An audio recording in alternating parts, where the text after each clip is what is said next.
hadir dan urapi setiap kami, urapi pikiran kami, roh, jiwa, dan tubuh kami, agar kami boleh mengerti akan kebenaran firman Tuhan.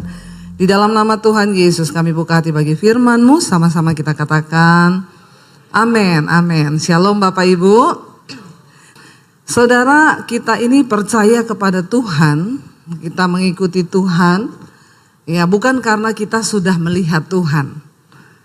Ada yang sudah pernah ketemu Tuhan Yesus di sini face to face, melihat Yesus seperti pada murid-muridnya dulu di Israel? Tidak ada kan? Yang belum pernah lihat Tuhan Yesus angkat tangan. Yang sudah pernah lihat, karena masih ada yang nggak angkat tangan, yang bingung angkat kaki. Iya, saudara, saya percaya kita hari ini percaya kepada Yesus, bukan karena kita sudah melihat Dia. Alkitab berkata, sekalipun engkau belum pernah melihat Dia dengan mata, tapi engkau percaya kepada Dia, itu yang namanya iman. Amin. Ya, kita beriman kepada Tuhan bukan karena kita sudah melihat Dia, tapi karena kita percaya bahwa Yesus adalah Tuhan dan Juru Selamat. Kita baca dulu ayat yang ke Ibrani 11, ayat yang pertama mulai, saudara. Ya, jadi sayang kalau kita ini punya iman, tapi iman itu mati dan tidak berfungsi. Dan itu yang saya lihat banyak dalam kehidupan orang Kristen. Mereka setiap hari duduk di gereja, ya, tapi iman itu tidak berfungsi sama sekali. Ketika menghadapi masalah mereka stres, ketika menghadapi pergumulan mereka tertekan, ya bahkan banyak yang terlilit dengan pinjol. Ya, karena imannya mati, saudara. Ibrani 11 ayat yang pertama, firman Tuhan berkata begini, iman adalah dasar dari segala sesuatu yang kita harapkan dan bukti dari segala sesuatu yang tidak kita lihat. Sekali lagi kita baca bersama 1, 2, 3. Iman adalah dasar dari segala sesuatu yang kita harapkan dan bukti dari segala sesuatu yang tidak kita lihat. Jadi iman ini luar biasa, karena dalam iman ada dua unsur, harapan dan bukti. Ya, ini susah. Tapi kalau kita sudah mengerti dan mempraktekannya, ini luar biasa, saudara. Di dalam iman ada harapan kita, tapi dalam iman juga ada bukti yang belum kita lihat. Tapi kita percaya, karena itu ya susah-susah gampang memang. Kita lompat Ibrani 11 ayat yang ke-6, saudara. Baca bersama Ibrani 11 ayat yang ke-6. 1, 2, 3. Tetapi tanpa iman tidak mungkin orang berkenan kepada Allah. Sebab barang siapa berpaling kepada Allah, ia harus percaya bahwa Allah ada dan bahwa Allah memberi upah kepada orang yang sungguh-sungguh mencari Dia. Ayat ini jelas sekali berkata, tetapi tanpa iman, ya, tanpa iman tidak mungkin orang itu berkenan kepada Allah. Ya, tanpa iman. Nah, iman yang bagaimana, saudara? Ya, dikatakan sebab barang siapa yang berpaling kepada Allah, melihat kepada Tuhan, percaya kepada Tuhan, dia harus percaya bahwa Allah itu ada. Lucu ayat ini. Dikatakan tanpa iman tidak mungkin orang berkenan kepada Allah. Dan barang siapa berpaling kepada Allah, ia harus percaya bahwa Allah ada. Ternyata banyak orang yang sudah berpaling kepada Tuhan, melihat kepada Tuhan, percaya kepada Yesus, tapi gak sungguh-sungguh percaya bahwa Tuhan itu ada. Karena itu saya sering mendengar dari mulut orang Kristen ketika mereka konseling, Bu, apakah Tuhan itu ada? Ya, ternyata banyak orang yang duduk di kursi gereja setiap hari Minggu percaya, mengaku percaya Tuhan, bahkan melayani Tuhan. Ya, tapi ternyata mereka tidak sungguh-sungguh percaya bahwa Tuhan itu ada. Makanya tidak banyak yang mengalami mujizat dalam hidup mereka. Dan dikatakan di sana Allah itu memberi upah loh kepada orang yang sungguh-sungguh apa? Mencari Dia. Karena itu jangan berhenti hanya dipercaya, ya, tapi mari kita sungguh-sungguh mencari Tuhan. Karena ada apa dikatakan upah. Ya, saudara mau nggak upah dari Tuhan? Siapa yang mau upah dari Tuhan? Ya, jemaat di sini agak tegang ya. Saya nggak tahu ini karena faktor apa ya. Jadi tapi ya saya berdoa supaya kita semua membuka hati bagi firman Tuhan, saudara ya. Dikatakan ada upah loh, ada upah bagi mereka yang sungguh-sungguh mencari Tuhan. Dan kita kalau dapat upah dari manusia seneng gak saudara? Ya seneng tentunya ya. Kita dapat upah setiap bulan, kita bekerja dikasih upah. Seneng kalau sudah gajian. Nah kalau Tuhan yang kasih kita upah, luar biasa gak? Luar biasa, lebih luar biasa lagi saudara. Nah kita mau belajar saudara. Di dalam Alkitab ada satu orang yang dikatakan dia itu bapak orang beriman. Yaitu siapa? Abraham. Kenapa Abraham dikatakan sebagai bapak orang beriman? Tentunya karena imannya sudah teruji. Amin. Kita nggak bisa dikatakan beriman, percaya kepada Tuhan kalau iman kita belum diuji. Ya, saya yakin saudara semua pasti punya pengalaman ujian iman.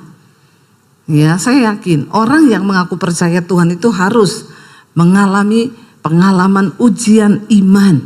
Kalau saudara belum mengalami, saya doakan supaya diuji. Amin. Ya, harus saudara. Karena tanpa ujian iman kita tidak mungkin terbukti ya. Dikatakan di sana Abraham itu bapak orang beriman. Kalau kita baca Ibrani 11, kenapa dikatakan ayat yang ke-8 sampai ayat yang ke-11? Kenapa Abraham itu dikatakan bapak orang beriman? Ibrani 8 ayat 11, Ibrani 11 ayat yang ke-8 saudara. Firman Tuhan berkata di sana begini saudara, karena iman apa? Abraham taat. Ya, sampai di sini dulu. Karena iman Abraham taat. Ternyata tidak mungkin kita taat sama Tuhan tanpa iman. Sebaliknya iman tanpa ketaatan itu kosong. Di dalam Yakobus dikatakan, engkau percaya hanya ada satu Allah saja, itu baik. Tapi setan juga percaya akan hal itu. Jadi kalau iman kita hanya sampai dipercaya, maka kita satu level sama. Dengar baik-baik ya. Yakobus berkata, engkau percaya hanya ada satu Allah saja, itu baik. Tapi setan juga percaya akan hal itu. Jadi kalau level iman kita hanya sampai dipercaya, berarti kita satu level sama setan. Ya, enggak usah takut-takut bilang satu level sama, bilang kanan kirimu, jangan-jangan kamu satu level loh sama setan. Ya, kalau kamu cuma punya iman tok, percaya tok sama Tuhan. Maaf, jangan sombong. Anda duduk setiap minggu di gereja sini, ya, jangan sombong. Masih banyak orang Kristen yang satu level imannya sama setan. Karena hanya berhenti di percaya. Ya, kita percaya pada Tuhan, setan juga percaya. Jadi apa bedanya kita sama setan? Kalau kita hanya berhenti di percaya. Abraham dikatakan orang bapak orang beriman, kenapa? Karena dikatakan karena iman Abraham taat. Apa itu taat? T-A-A-T. Tidak ada alasan titik. Amin. Bilang kanan kirimu taat. Ya. Setelah kita beriman, kita harus masuk ya pada yang namanya ketaatan. T-A-A-T, tidak ada alasan titik. Nggak usah tanya. Karena iman Abraham taat. Sudah nggak ada alasan, titik, percaya sama Tuhan. Ketika apa? Ia dipanggil untuk berangkat ke negeri yang akan diterimanya menjadi. Jangan malas baca Alkitab saudara. Saya ini lagi suruh saudara baca. Jangan cuma lihat. Saya tahu nih di rumah jarang-jarang baca Alkitab toh. Jadi tolong di sini baca Alkitab ya. Ayat ulang lagi. Karena iman Abraham taat ketika ia dipanggil untuk berangkat ke negeri yang akan diterimanya menjadi milik pusakanya. Lalu ia berangkat dengan tidak mengetahui tempat yang ia tuju. Saya mau tanya, negeri itu sudah diterima belum? Ya, sudah dilihat belum? Tetapi Abraham taat. Kalau Abraham tidak berangkat, dia lihat nggak negeri itu?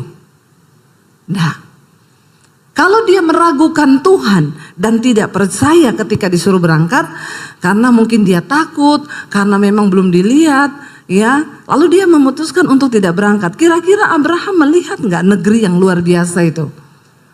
Nah, di sini saudara, banyak orang Kristen tidak pernah melihat janji Tuhan karena mereka tidak berani taat melakukan apa yang Tuhan suruh. Jangan berhenti, tetapi masuk di dalam ketaatan. Zaman Abraham dipanggil ini saudara, belum ada Google Map, ya, belum ada peta. Jadi Tuhan tidak kasih tahu kemana. Kalau ada peta, ada Google Map, enak. Nanti saya Sherlock ya kata Tuhan. Ya, kamu tinggal ikuti aja 500 meter belok kiri, ya, 1000 meter belok kanan, ya, di depan ada polisi, kan enak ya dikasih tahu sekarang ya. Google Map itu pokoknya maha tahu saudara, ya. Tetapi persoalannya ketika zaman Abraham belum ada peta, belum ada Google Map. Apa yang menjadi dasar dia memperoleh janji Tuhan? Karena iman. Karena imannya hidup. Orang Kristen sekarang banyak imannya mati, ya. Bahkan mungkin tidak mati, tapi sekarat, nggak hidup, nggak mati. Imannya setengah mati. Orang yang punya iman setengah mati tidak mungkin bisa melihat janji Tuhan, karena kau berhenti dipercaya, ya. Tapi orang Kristen tuh kalau nyanyi itu doa luar biasa. Aku percaya pintu-pintu surga terbuka. Kayak iya oh. Ya, setan yang dengar juga ketawa saudara ya. Maaf aja ya, lu aja nggak taat sama Tuhan. Kok bisa berdoa begitu? Saya suka ketawa kalau dengar orang Kristen tuh doa kayak iya oh. Ya, setan bilang kok kayak iya oh. Ya, doanya itu aku berdoa tingkap-tingkap langit dicurahkan. Aku percaya terobosan dalam bisnisku, terobosan dalam keuanganku. Setan bilang, "Pret, kalau kau berhenti hanya dipercaya, tidak ada ketaatan pada firman, maka imanmu itu tidak mungkin berfungsi, tidak mungkin hidup." Dikatakan karena iman lalu berangkatlah Abraham ke negeri yang tidak diketahui. Dia pergi ke tempat yang dia tidak tahu. Ikut Tuhan itu ngeri-ngeri sedap. Kita seringkali dibawa ke tempat-tempat yang nggak kita tahu di sana ada apa. Memang uji nyali saudara. Ikut Tuhan itu uji nyali. Seringkali kita dibawa ke tempat-tempat yang kita tidak mau, yang kita tidak inginkan. Abraham, dia bisa saja memilih, saya sudah enak di sini. Ya, di rumah keluargaku, aku tinggal terusin usaha bapakku, ya, tinggal terima warisan, udah beres semua. Tapi Tuhan itu tidak seperti itu. Tuhan ingin engkau mengalami dia secara pribadi, supaya engkau bisa cerita bahwa kau punya Tuhan yang hidup. Amin. Ya, ada yang bilang, memang Bu orang kaya-kaya itu sombong. Jangan salah, miskin sombong juga banyak. Ya, bukan cuma kaya yang sombong, miskin. Artinya apa saudara? Memang semua manusia terlahir dengan sifat sombong. Tapi Alkitab berkata Tuhan menentang orang yang sombong, tapi Dia mengasihi orang yang rendah hati. Bagaimana kita bisa rendah hati? Harus dihancurkan. Bilang kanan kirimu, nggak usah sombong. Ya, jangan sombong, tapi harus mau dibentuk Tuhan. Saya doakan nih yang masih sombong-sombong biar dihancurkan Tuhan. Ikut Yesus itu tidak enak. Kalau kau bilang ikut Yesus itu enak, berarti kau belum sungguh-sungguh ikut Yesus. Orang yang sungguh-sungguh ikut Kristus, ikut Tuhan, itu akan berkata, "Nggak enak." Kenapa? Ada daging yang harus dihancurkan. Ada ego yang harus dimatikan. Ada kesombongan yang harus direndahkan. Dan ikut Tuhan tuh nggak enak. Orang memperlakukan kita tidak adil. Kau nggak boleh balas. Enak nggak?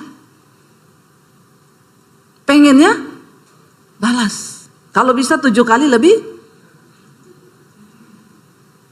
Tapi Tuhan bilang enggak boleh.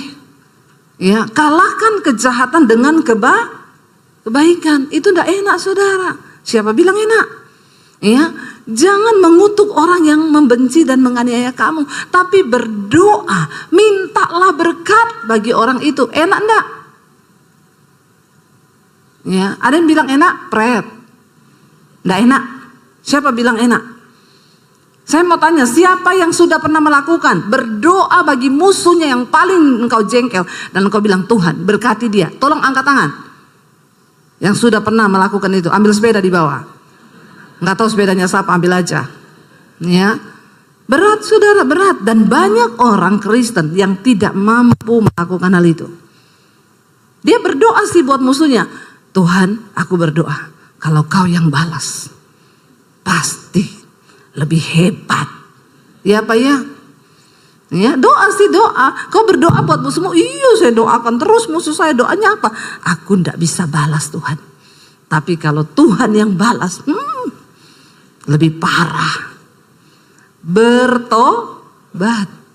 Ndak enak ikut Tuhan itu, ndak enak. Iman itu kalau saya gambarkan, selalu saya bilang seperti roket. Roket itu kalau diarahkan, diluncurkan keluar angkasa, dia harus full power dari bawah. Karena dia harus melawan gaya gravitasi bumi, atmosfer bumi. Tapi ketika dia sudah menembus atmosfer bumi, dia nggak perlu power lagi. Dia tinggal melayang, mengorbit, mengudara, melakukan tugasnya. Tapi memang banyak roket yang tidak kuat, sehingga meledak di udara. Kekristenan seperti itu. Kalau kau mau mencapai perkenanan Tuhan, ya kau harus full power. Mencari Tuhan. Tidak enak. Bahkan banyak yang akhirnya meledak. Kepahitan, kecewa, meninggalkan Tuhan, ya, menyangkal Yesus, banyak. Ya, tapi kalau kau sudah mencapai perkenanan Tuhan, itu enak, Saudara. Abraham ketika dipanggil meninggalkan keluarganya itu tidak enak. Banyak pemikiran, apalagi dia seorang pria, bapak, kepala keluarga. Dia akan berpikir, gila ya, saya udah hidup enak di sini. Saya sudah punya ternak, kekayaan, nyaman, aman. Karena semua manusia itu menyukai zona nyaman. Dan musuh terbesar iman adalah zona nyaman. Kesulitan yang kau hadapi hari ini bisa jadi menjadi anak tangga. Tuhan sedang membawamu kepada level iman yang berikutnya. Katakan, amin. Jangan mudah menyerah. Jalani bersama Tuhan. Saya berbicara di sini bukan teori, karena saya sudah melihat bagaimana mujizat dan kuasa Tuhan itu dalam hidup saya. Semakin beras proses hidupmu, semakin kuat imanmu. Makanya jangan mau yang gak mudah-mudah. Bersama Tuhan, hadapi, Saudara. Ya. Lalu di sana dikatakan Abraham melangkah, lalu dia pergi ke negeri yang dia nggak tahu ada di mana. Yang dia nggak tahu itu di mana. Dia pergi, berangkat dia dengan tidak mengetahui tempat yang dia tuju. Ya. Lalu bagaimana Abraham bisa tahu tempat itu? Alkitab berkata setiap kali dia berhenti di satu tempat, Abraham mendirikan mezbah. Dia mencari Tuhan. Karena Tuhan menjadi Google Map-nya dia. Ya. Setiap kali dia berhenti, Tuhan aku gak tahu mau kemana. Dia mendirikan mezbah, lalu Tuhan kasih arah. Kamu jalan ke timur, nanti belok kanan, belok kiri. Orang Kristen sekarang bahkan sudah gak bisa dengar suara Tuhan. Ya, banyak yang bilang, Bu, dengar suara Tuhan. Bagaimana caranya ya? Saya gak bisa tuh dengar suara Tuhan. Mari kita bertobat, Saudara. Lalu dikatakan di sana, Saudara, Karena iman, ayat yang ke-9, ia diam di tanah yang dijanjikan itu, seolah-olah di suatu tanah asing, dan dikatakan di situ ia tinggal di kemah dengan Ishak dan Yakub yang turut menjadi ahli waris janji yang satu itu. Sebab ia menanti-nantikan kota yang mempunyai dasar, yang direncanakan dan dibangun oleh Allah. Saya mau tanya, berdiam di tanah asing yang dia tidak tahu, dia baru di situ, dan zaman itu saudara belum seperti sekarang. Tanah asing itu benar-benar ya tidak ada apa-apanya. Kira-kira enak nggak saudara? Nggak enak. Tapi orang Kristen sekarang suka cari yang enak. Tuhan suka bekerja dengan yang tidak enak. Daging ini adalah musuh terbesar dari iman. Sebab daging ini gak mau diproses. Tapi Tuhan cara kerjanya proses daging. Gak bisa kita berkenan saudara kalau masih ada daging. Dikatakan dengan iman juga Abraham diam di tanah yang dijanjikan itu, seolah-olah di satu tanah asing. Itu gak enak, pasti dia pengen pulang terus. Ya, tetapi dia percaya bahwa Tuhan sudah merencanakan satu kota yang akan dibangun oleh Allah sendiri. Percayalah saudara, dalam setiap hidup kita, Tuhan itu punya rencana yang besar. Dia ingin bangun rencananya atas hidupmu. Dia ingin bangun rencananya atas pekerjaanmu. Dia ingin bangun rencananya atas pelayananmu. Dia ingin bangun rencananya atas anak-anak kita. Dia ingin bangun sesuatu yang besar dalam hidup kita. Sebab kita punya Tuhan yang besar. Rencananya itu besar. Tapi kenapa tidak terjadi? Karena kita nggak mau bayar harga. Kita nggak suka dengan ketidaknyamanan. Kita suka dengan kenyamanan. Dan kita nggak mau taat. Karena yang menurut kita itu tidak enak. Tapi tidak ada saudara janji Tuhan yang didapatkan dengan begitu saja. Kenapa nama-nama tercatat di Alkitab? Yusuf, Daud, Paulus. Karena mereka adalah orang-orang yang membuktikan perjuangan iman mereka. Dan mereka keluar sebagai pemenang-pemenang. Enggak ada cerita Alkitab yang enak. Ya, tidak ditulis begini, maka mimpilah Yusuf. Ketika Tuhan memberi mimpi kepada Yusuf, Tuhan akhirnya Yusuf cerita kepada saudara-saudaranya. Lalu saudara-saudaranya akan membunuh Yusuf. Lalu Tuhan kutuk saudara-saudaranya mati semua. Begitu ceritanya? Kagak. Ceritanya saudara-saudaranya ambil Yusuf, mereka mau bunuh, mereka ikat, lalu mereka buang ke sumur. Kok kelihatannya rencana Tuhan begitu ya? Kok kelihatannya Tuhan jahat ya?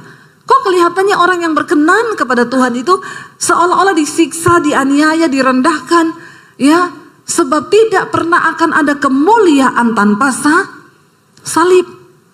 Ya kan bisa Tuhan bikin ketika keluarganya mau bunuh dia, tiba-tiba halilintar datang, lalu menyambar keluarganya mati semua. Kan kita lebih suka ya nonton yang kayak begitu, ya Pak ya? Ya, kita banyak nonton film yang selalu pemeran utamanya itu menang, ya. Tapi Tuhan cara kerjanya nggak begitu. Dan yang masalah di sini, Tuhan nggak kasih tahu sama Yusuf tentang rencananya. Tuhan cuma kasih dia mimpi. Coba kalau Tuhan kasih tahu sama Yusuf, Yusuf tenang, aku akan kasih kau mimpi. Nanti ketika kau cerita mimpi itu, keluargamu iri, lalu mereka mau bunuh kau. Tapi tidak usah takut, nanti kau akan dibuang ke sumur, lalu akan ada saudagar yang ambil kau dari sumur. Lalu dia bawa kau ke Mesir, sampai di Mesir nanti kau jadi budaknya. Lalu kau akan diangkat di rumah Potifar. Setelah itu istri Potifar akan ganggu kau. Tapi tenang Yusuf, memang kau akan dipenjara. Tapi justru di penjara itulah kau akan ketemu dengan pencampur minuman raja, karena penjara akan menjadi jalan bagimu untuk bisa masuk ke istana Raja Fir'aun. Tuhan kasih tahu gitu nggak? Kalau dikasih bocoran, enak nggak? Enak toh? Oh Yusuf akan yes. Kapan aku di penjara ya? Kapan ya? Kok belum ya? Kok belum difitnah ya? Kok belum digoda ya sama istri Potifar? Itu yang namanya iman. Percaya saja bahwa apa yang Tuhan buat di hidup kita itu indah. Masalahnya memang di sini Tuhan sama manusia itu beda tipis. Tuhan maha tahu, manusia sok. Bilang kanan kirimu, jangan sok tahu. Ya, wes ini nggak enak nih, males saya, nggak mau saya jalani. Kenapa? Nggak enak. Tuhan itu suka yang tidak enak. Ya, Tuhan nggak kasih tahu sama Yusuf. Tuhan gak kasih tahu sama Daud ketika dia mau dibunuh sama Saul. Tuhan gak kasih tahu endingnya. Tapi orang-orang ini tercatat namanya di Alkitab karena dengan iman mereka percaya bahwa rancangan Tuhan tidak pernah gagal. Dengan iman mereka percaya bahwa rancangan Tuhan tidak pernah salah.